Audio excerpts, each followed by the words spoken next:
Jesus sabe bem lidar com isso. Estava ensinando os seus discípulos. E no capítulo 9 de Marcos, o versículo 14. Quando eles se aproximaram dos discípulos, viram numerosa multidão ao redor e que os escribas discutiam com eles. Com quem? Os discípulos. E logo toda a multidão, ao ver Jesus, tomada de surpresa, correu para ele e o saudava. A multidão, quando viu Jesus, correu para ele. Versículo 16. Então ele interpelou os escribas: o que é que discutis com eles? E um dentre a multidão respondeu: mestre, trouxe-te o meu filho, possesso de um espírito mudo. E este, onde quer que o apanha, lança-o por terra, e ele espuma, rilha os dentes e vai definhando. Roguei a teus discípulos que o expelissem, e eles não puderam. Então Jesus lhes disse: ó geração incrédula, até quando estarei convosco? Até quando vos sofrerei? Trazei-mo.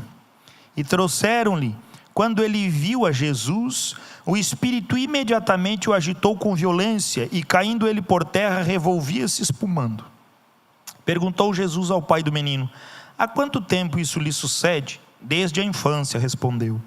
E muitas vezes o tem lançado no fogo e na água para o matar. Mas se tu podes alguma coisa, tem compaixão de nós e ajuda-nos.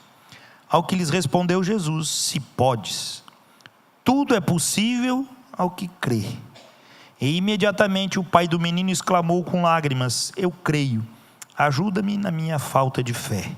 Vendo Jesus que a multidão concorria, repreendeu o espírito imundo, dizendo-lhe: espírito mudo e surdo, eu te ordeno, sai deste jovem e nunca mais tornes a ele.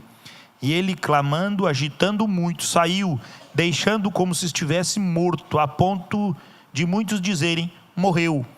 Mas Jesus, tomando-o pela mão, o ergueu, e ele se levantou. Quando entrou em casa, os seus discípulos lhe perguntaram em particular: por que não podemos nós expulsá-lo? Respondeu-lhes: esta casta não pode sair senão por meio de oração e jejum. Veja o que o texto está dizendo para nós, irmãos. Coisa interessante. Jesus está onde? No Monte da Transfiguração, com mais Pedro, Tiago e João, 3. Os outros discípulos estavam onde? Lá embaixo do monte. Jesus subiu para orar, e os outros discípulos desceram para discutir. Perderam o foco, perderam a visão do chamado, perderam a visão da missão. Quando eles estão lá, discutindo o quê? O que eles estavam discutindo com os doutores, com os escribas? A lei que não aperfeiçoa nenhum, e também não aperfeiçoa outro. Aí aparece um pai com um filho possesso. O que eles fizeram? Nem os da lei fizeram alguma coisa, e o que é pior, nem os discípulos de Jesus fizeram. Mas por que os discípulos de Jesus não fizeram? Porque perderam tempo com coisas que não era a missão deles. Perderam tempo com coisas que queriam ser maior. Começou a haver discussão. Ali, o termo original diz que houve uma emblemática discussão, querendo um sobrepor ao outro. Vocês sabem que os discípulos, um queria do lado, outro queria do outro. Eles estavam ainda naquele afã de eles se acharem melhor que os escribas. E aí eles foram para aquele negócio. E o diabo o que fez? Se aproveitou, largou a bomba no meio e ficou só olhando de longe. O que Jesus chama isso? Quando ele pergunta: o que vocês estão discutindo? Que confusão é essa aí? Aí o pai se apresenta: não, está aí o meu filho, se joga no fogo, se joga na água, quer se matar, o filho está passando uma situação terrível. E Jesus diz: tá, mas desde quando que acontece isso? Desde pequeno. E ele diz: puxa vida. Ele assim: mas se o senhor pode fazer alguma coisa? O pai, presta atenção, a lei manifestada em discussão tirou o quê? A multidão saiu para fora, espalhou a multidão, primeiro. Segundo, tornou inoperante a obra de Cristo. Eles não eram discípulos. Eles eram discípulos de quem, gente? De quem? Ué, Eles eram discípulos de Jesus. Pastor, eles eram discípulos de Jesus. Mas eles foram discutir a respeito do quê? De coisas que são insuficientes. E o que aconteceu? Não puderam dar nenhuma resposta. Cuidado, meu irmão, minha irmã. Pode ser que você tenha esse coração. Se dedicar tanto a coisas inoperantes, fracas, inúteis, que não servem para nada. E não podem fazer mudança nenhuma, nem para você e nem para os outros. Qual era o princípio de Jesus com seus discípulos? Aqui, ele subiu para o monte, o que era para os discípulos fazer? Ficar orando. Quando ele leva os discípulos para orar, quando ele está lá no Getsemane, o que ele fala? Ficai aqui e vigiai comigo enquanto eu irei ali e vou orar. Era normal para os discípulos de Jesus ficarem orando enquanto Jesus tinha o seu momento de intimidade com o Pai. Mas eles estavam na missão que Jesus estava? Não. Perderam a missão. E quando a missão é tirada do coração, perde-se o foco da manifestação do reino de Deus. E então não se percebe o que está ao redor. Irmãos, até sexta-feira, se nós olhássemos na previsão do tempo, era para chover ontem, hoje dá uma garoinha e segunda-feira tinha sol. Se você olhar na previsão do tempo, é para chover a semana toda até semana que vem. Entrou uma direção direto, essa água que está caindo aqui é direto da Amazônia, ou seja, não vai parar nunca. Porque na Amazônia tem água para chover 500 anos.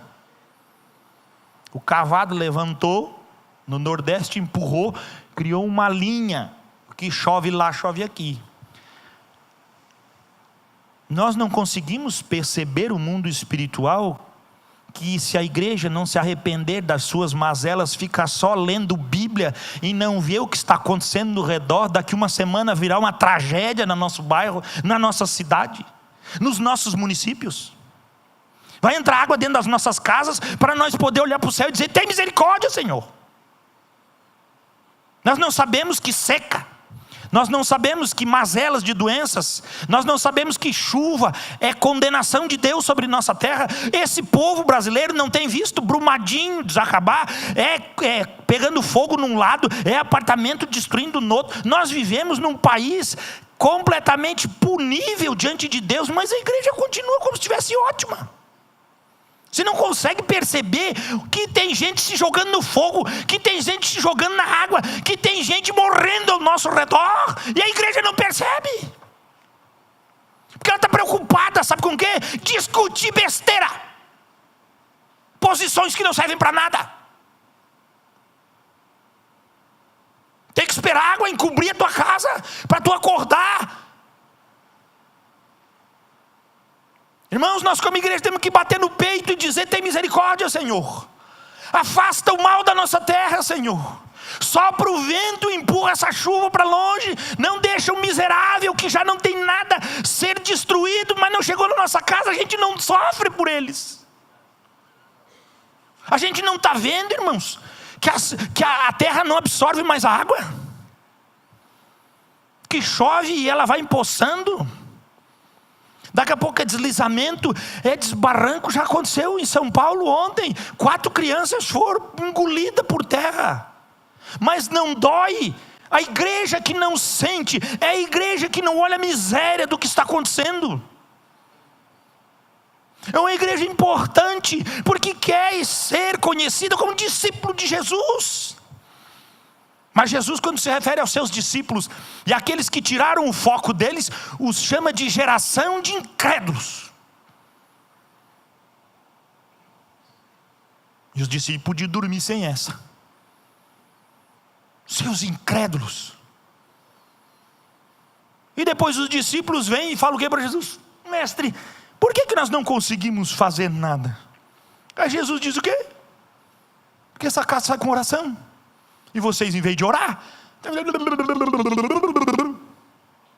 fazendo um monte de besteira, discutindo bobagem. Irmãos, nós temos que abrir os nossos olhos para as coisas que estão ao nosso redor. Você não consegue perceber espiritualmente o peso que está carregando nossa nação? Você não consegue discernir algo estranho de luta que nós temos como um povo de Deus? Orar? Não, passou a eleição, acabou o problema da nação. Irmãos, já falei, não é PT, não é PSL, não é PCdoB, não é PTB, não é partido e não é político que vai tirar o nosso país e vai colocar no estado de honra. Quem tem que estar no estado de honra nesse país é o nosso Senhor Jesus Cristo, com uma igreja atuante, que não precisa aparecer na mídia, mas que pode estar de joelho na sua casa, clamando pelo Senhor da glória, que tenha misericórdia de nossa terra.